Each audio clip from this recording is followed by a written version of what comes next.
आज म यस्तो रहस्यमय कुरा गर्न गइरहेको छु। नेपालका प्रधानमन्त्री बालेन्द्र शाह र मलेसियाका प्रधानमन्त्री महातिर मोहम्मद बीचको धेरै कुराहरू मिल्छ र केही कुरा मिल्दैन। नमस्ते, म हरेन्द्र लावती सानो पर्दा युट्युब च्यानलमा स्वागत छ। आज म यिनै दुईटा विषयहरू खास गरेर नेपालको पिएम बालेन्द्र शाह र मलेसियाका प्रधानमन्त्री महातिर मोहम्मद, मैले महातिर मोहम्मद किताब पढेको छु र यसमै आधारित भएर मैले केही कुरा यिनीहरू बिचको चाहिँ यी दुई चाहिँ व्यक्तित्वहरू बिचको चाहिँ समानता र असमानता बारेमा तपाईँहरूलाई कुरा गर्न गइरहेको छु। यी बिचका समानताबाट सुरु गरौँ। बडो रोचक कुरा छ, अन्तिमसम्म सुन्नु होला, भिडियो रमाइलो हुनेवाला छ।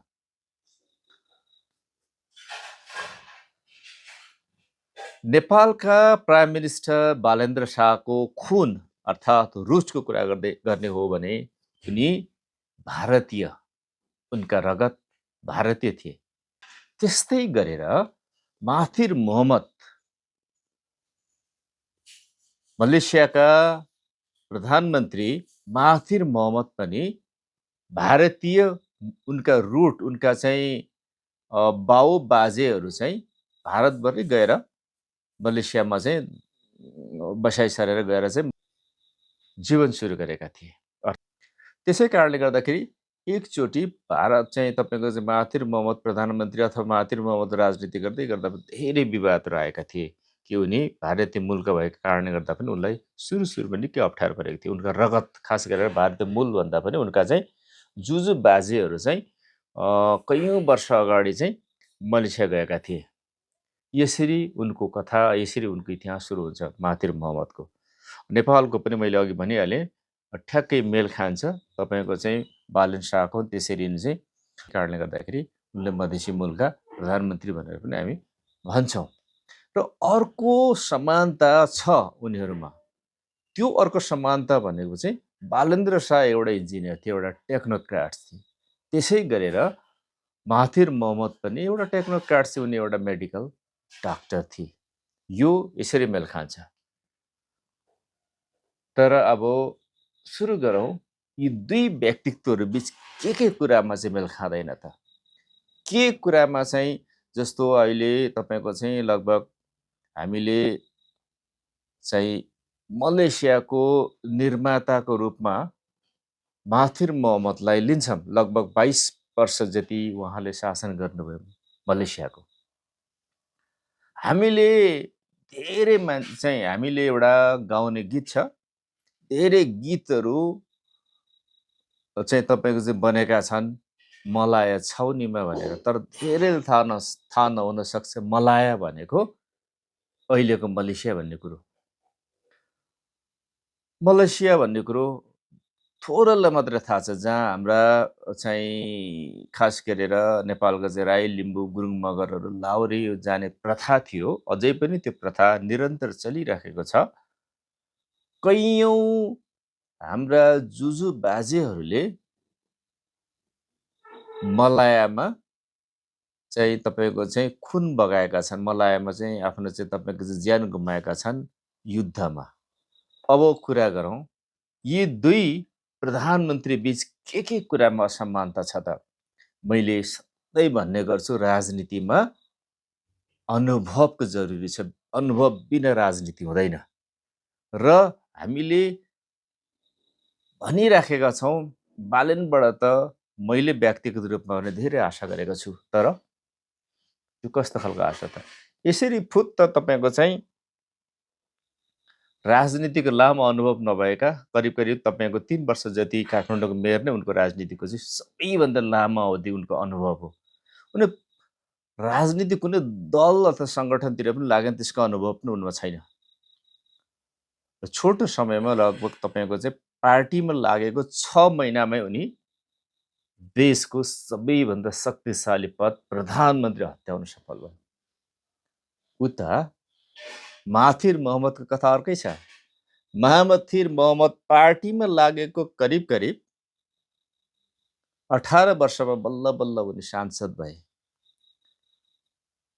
र तपाईको चाहिँ करिब करिब त्यही 18-20 वर्षको अवधिमा उनी सांसद मन्त्री हुँदै 1981 मा मलेसियाको शक्तिशाली पद प्रधानमन्त्री हुन उनी सफल भए। मैले यति भने दुई बीचको चाहिँ अघि चाहिँ तपाईको चाहिँ असमानताहरू र उनी अत्यन्तै भिजनरी नेता थिए। उनी जनताका नेता थिए। उनी गरिब दुखीका नेता थिए। उनी भूमिहीनका नेता थिए। उनी सुकुम्बासीका नेता थिए। उनी युवाका नेता थिए साँचो अर्थमा महातिर मोहम्मद। किनभने उनले त्यो लगभग 2 दशकको राजनीतिको लामो दौरानमा उनले कयौं कुरा सिके। के हो त मलेसियाको समस्या? मलेसिया कहाँ कहाँ चुकिराखेको छ त? मलेसिया कहाँ कहाँ मलेसियाले चाहिँ सुधार गर्नुपर्छ त? अर्थतन्त्रको क्षेत्रमा कहाँ कहाँ मलेसिया चुकिराखेको छ त? उद्योग धन्दाको क्षेत्रमा कहाँ कहाँ मलेसिया चुकिरहेको छ त? रोजगारको क्षेत्रमा कहाँ कहाँ मलेसिया चुकिरहेको छ त? यसलाई उनले नजिकबाट अनुभव गर्ने मौका पाए। तर मैले भन्नुपर्छ हाम्रो देशको प्रधानमन्त्री बालेन्द्र शाहसँग यस्ता कुनै पनि अनुभवहरू छैन। अब हामीले थारो गाईबाट दुधको आशा गर्नु बेकार छ। तर पनि जनतामा अहिले पछिल्लो समय त बिस्तारै बिस्तारै सुकुम्बासीले त्यो अनुभव गर्नुभएको छ। गरिब दुखीले त्यो अनुभव गर्नुभएको छ। जसले बोर्डरको छेउछाउमा बस्ने सुकुम्बासी, गरिब अथवा ज्याला मजदुरीमा काम गर्ने नेपालीहरूले अहिले अनुभव गर्दै हुनुहुन्छ। जसले उहाँले घन्टी भोट हाल्नुभयो या हाल्नु भएर म त्यतातिर जाँदिनँ। 100 रुपियाँभन्दा माथिको सामान किन्दा पनि कर तिर्नुपर्ने अवस्था सृजना भएको छ अहिले।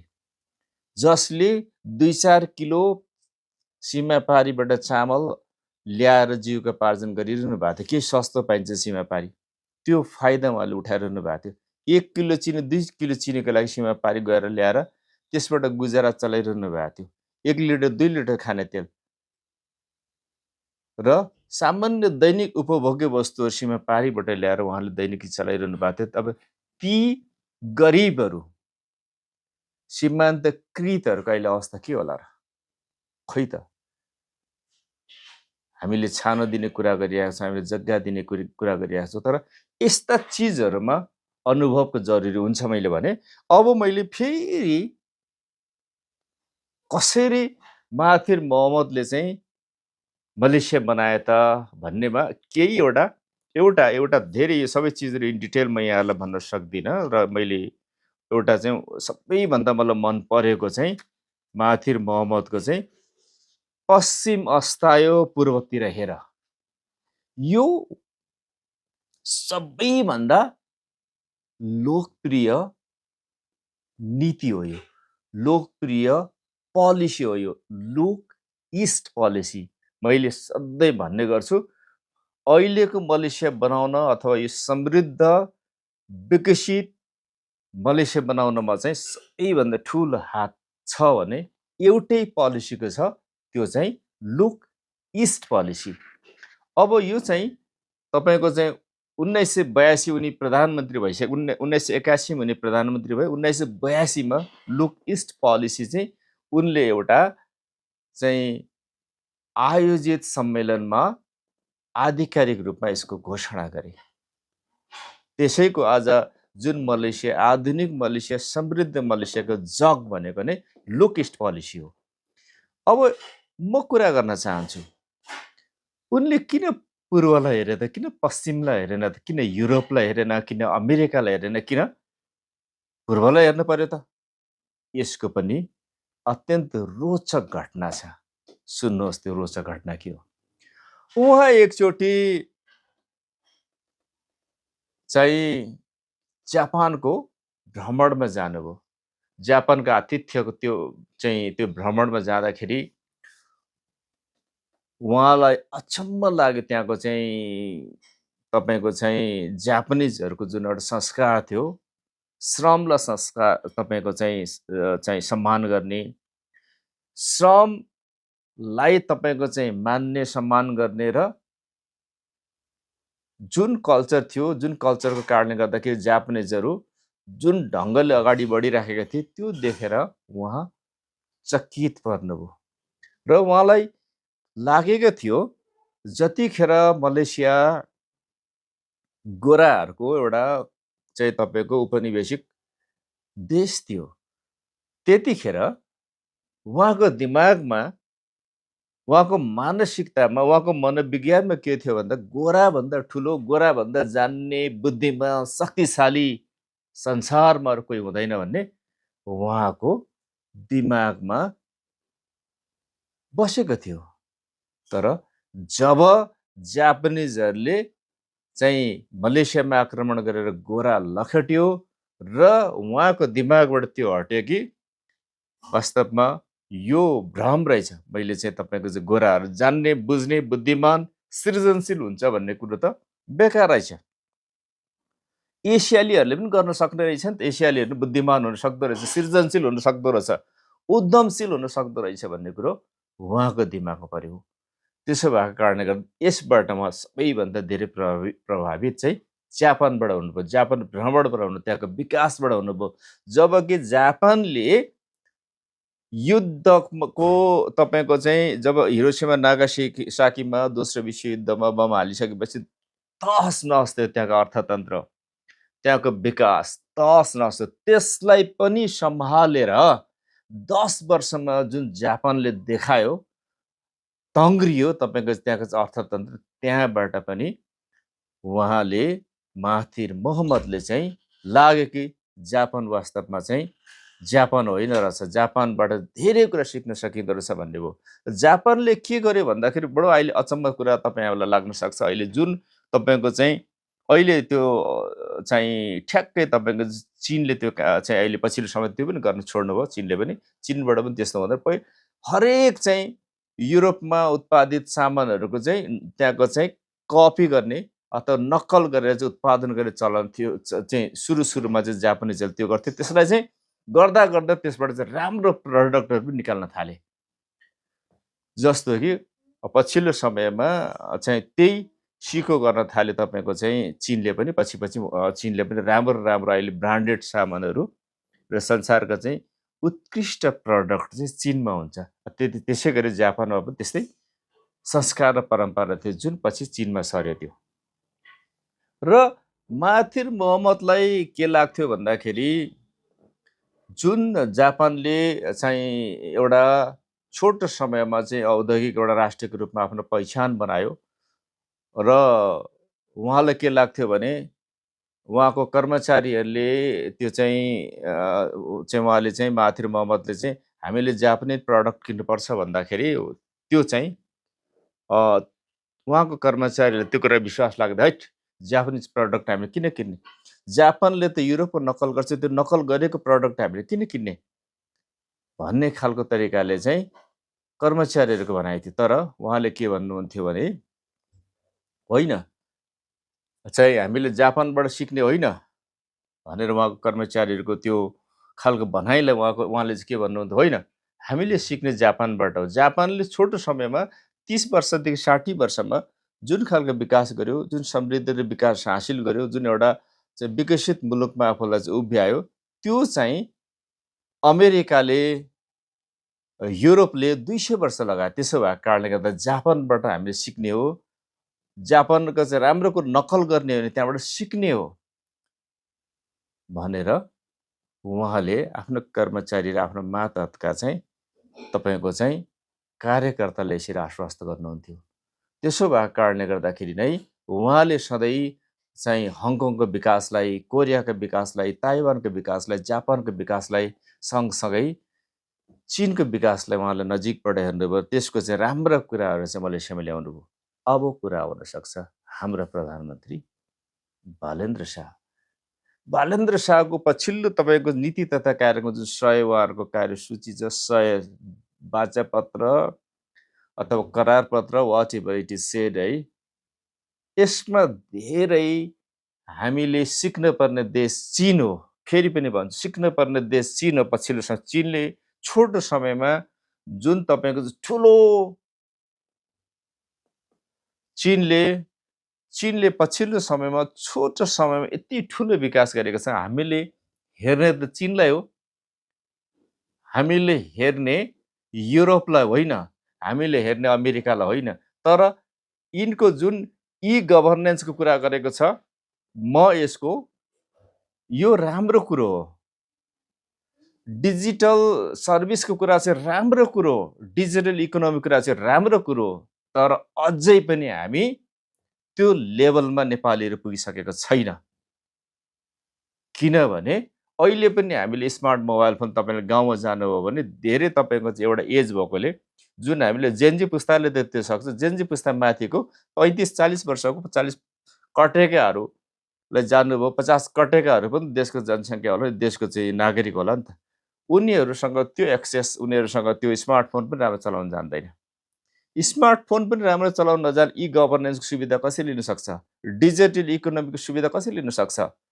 डिजिटल सर्भिसको सुविधा कसरी लिन सक्छ? त्यसो भएको यो सब चिजहरू राम्रो हो, तर अहिले उपयुक्त र अप्रोप्रिएट छैन हाम्रो सन्दर्भमा। यसको समय लाग्छ, अर्को 5 वर्षपछि अथवा अर्को 2-3 वर्षपछि त्यो तपाईँ हामीले जुन भनिरहेको कुराहरूमा हामी त्यसमा जान सक्छौँ।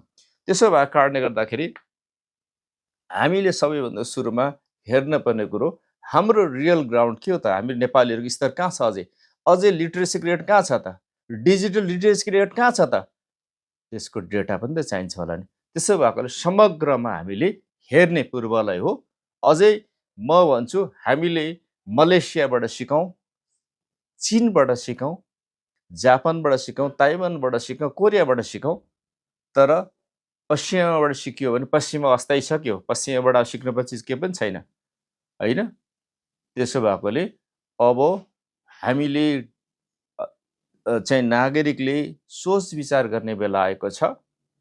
This is the right time भन्छु म। अहिले उपयुक्त समय हो यो। अझै चाहिँ तपाईँ हामीले आश गर्ने त हो, भर चाहिँ नपरौँ, आश चाहिँ गरौँ। आश गर्न सकिन्छ। तर म यो भनिरहँदाखेरि म सरकारप्रति त्यस्तो नकारात्मक होइन। तर सरकारको गतिविधि देखेर म अहिले यो तपाईँ छोटो समयमा जुन अहिले देखाइरहनु भएको छ, जस्तै छोटो समय हो योमा तपाईँको चाहिँ जुन देखियो सरकारको गतिविधि, त्यो प्रति चाहिँ निश्चित रूपमा त्यो परिपक्वता देखिँदैन। त्यो राजनीतिक परिपक्वता छैन, शासन गर्ने परिपक्वता पनि छैन। जुन राजनीतिक परिपक्वता, शासन गर्ने परिपक्वता कताबाट होस्? त्यसैले अब जनताले बुझ्न चाहिँ ढिलाइ गर्नु हुँदैन। किनभने देश दुर्घटना पर्नु हुँदैन। देश दुर्घटना पर्नु तपाईँ यो चाहिँ ठुलो तपाईँको चाहिँ हामीले यसको मूल्य चुकाउनुपर्छ, जनताले यसको मूल्य चुकाउनुपर्छ। यति भन्दै यो भिडियोबाट बिदा हुन्छु। फेरि अर्को भिडियोमा भेटौँला। यो महाथिर मोहम्मदको चाहिँ यो किताबको बारेमा अझै हामी यो भित्र भएका कुराहरू अझै हामी धेरैभन्दा धेरै सेयर गर्नेछौँ। अझै के छन् त यसभित्रका, अझै के यसका गुदी कुराहरू के छन् त, अझै हामी आउनेछौँ। र आजलाई यति नै। फेरि अर्को भिडियोमा भेटौँला। नमस्ते, धन्यवाद।